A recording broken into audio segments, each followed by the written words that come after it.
Welcome to Satvik kitchen. ఈరోజు మనం చేయ రెసిపీ వచ్చి టమాటా రైస్. ముందుగా గ్యాస్ వెలిగించుకొని ఒక గిన్నె తీసుకొని దాంట్లో 2 పావుల నూనె పోసుకోవాలి.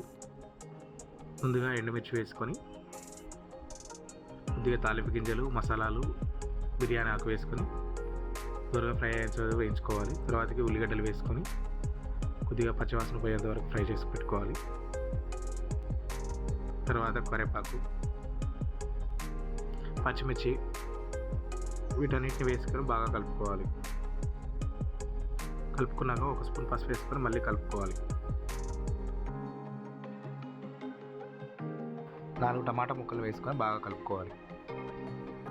టమాటా ముక్కలు కొద్దిగా మగ్గాక కావాల్సినంత ఉప్పు వేసుకొని కలుపుకోవాలి. అడగంటకుండా కలుపుతూనే ఉండాలి. తర్వాత కొద్దిగా కొత్తిమీర వేసుకొని మళ్ళీ కలుపుకోవాలి.